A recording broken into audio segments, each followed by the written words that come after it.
This prison enforced an extremely strict policy. Every item sent in by family members was cut in half by the guards. Even a simple bar of soap couldn't escape this fate. All this trouble served one purpose: to completely eliminate any chance of inmates hiding tools and nip any escape attempt in the bud. Because locked up here was a true escape artist. On screen, Mike used a spoon to pry open the baseboard in the corner, retrieving a mirror he'd stashed in the hidden compartment. With a light tap of the spoon's back, the mirror shattered into pieces. Mike picked out one relatively intact shard and quietly pocketed it, while the remaining fragments were wrapped up and quickly flushed down the toilet. But trouble struck without warning.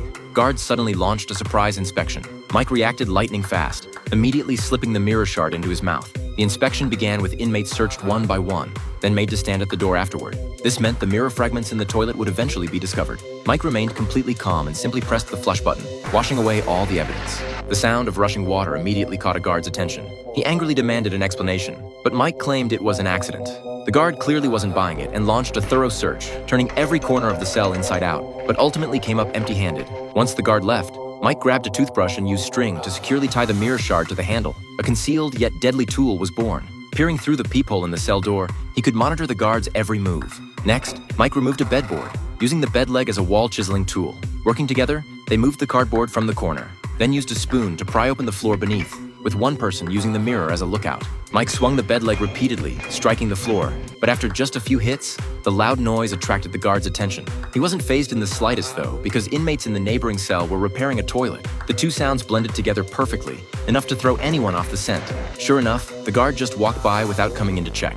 Before long, they'd broken through the floor, creating an opening. With everyone working together, the hole quickly expanded. Mike lit a newspaper and tossed it into the hole. The flame flickered. There was clearly airflow below, meaning the passage wasn't a dead end, though where it led remained unknown. They cleaned up all the debris and dirt, deciding to wait until nightfall to explore further. After restoring everything, a new problem emerged. Guards made regular night rounds. To deal with this, they assembled cardboard into a human shape, connecting the limbs with towels and rope. During late-night inspections, they only needed to gently pull the device to create the illusion of a sleeping inmate. Next, Mike used the spoon to unscrew a bolt and retrieved a small saw hidden in the table corner.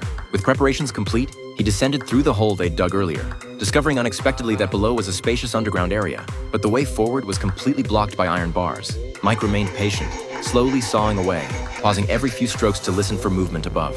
Half an hour later, he'd silently cut through the iron bars. Mike and his companion climbed through, feeling their way around the underground passage, committing the markings on each door to memory. Just then, two guards suddenly came downstairs for a chat.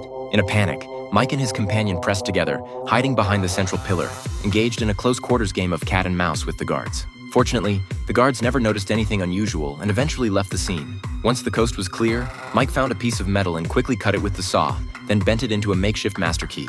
They approached a door, inserted the metal piece into the lock, and to their surprise, the door actually opened. They lit some ink as a makeshift torch and continued deeper into the dark tunnel. But when they reached the end, they discovered the passage was completely sealed with thick cement.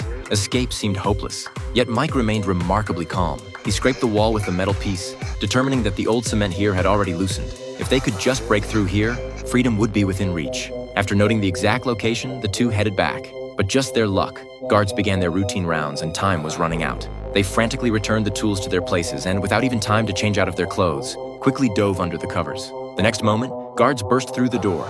It was a close call, but they also realized that without precise timing, they'd eventually get caught. After discussing, they decided to create a timing device inside the prison. The next morning, one companion pretended to feel ill and went to the infirmary, stealing 2 glass bottles when the doctor wasn't looking, and grabbed some fine sand on the way back to the cell. However, a guard noticed this. Charlie claimed the sand was for washing dishes, and the guard ultimately believed him. Back in the cell, Mike assembled these materials into the most primitive hourglass. After repeated testing, they found that each complete cycle took exactly 1 hour.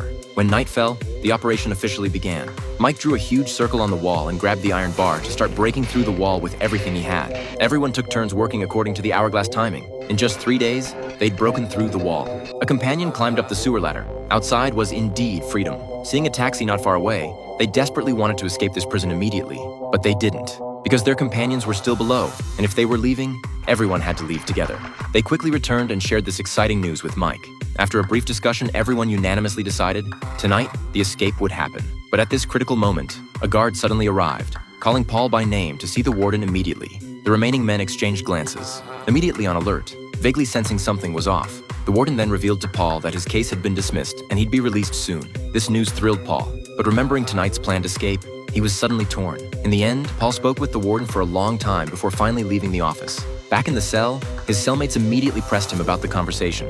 Paul honestly mentioned the dismissal, but what everyone really cared about was whether he'd still participate in tonight's escape. Paul explained that although the case was dismissed, actually leaving prison would take at least 3 more years. His companions clearly weren't buying it. In their view, after chatting with the warden for so long, it couldn't have been just about that. However, given the trust built over many days together, they ultimately chose to believe Paul one more time. When night fell, everyone changed clothes. Mike lifted the floor panel. The escape was officially on. They descended one by one, while one person stood watch, keeping eyes on the guards' movements. But the moment the companion turned the mirror, he froze completely. Outside the cell door stood a full contingent of armed guards. Accompanied by a terrified shout, the escape attempt utterly failed.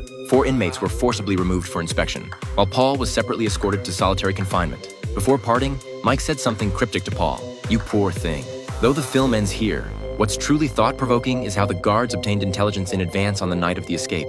On the surface, Paul appears to be the insider who betrayed his companions, but in reality, he was just a scapegoat pushed forward to take the fall. The entire movie constantly points suspicion toward Paul, while the person truly pulling the strings behind the scenes was Mike, who'd been playing along with everyone the whole time. Whether it was the tools obtained too easily, or his familiarity with the prison's internal structure, everything indicated Mike had it all figured out from the start. His real mission was to cooperate with the warden in completing a perfect case, thereby earning a promotion opportunity. The entire escape plan had been designed in advance. Mike disguised himself as an inmate, secretly guiding everyone step by step into the trap. After the deed was done, Mike was quickly released and even started a business in town, living a profitable and carefree life.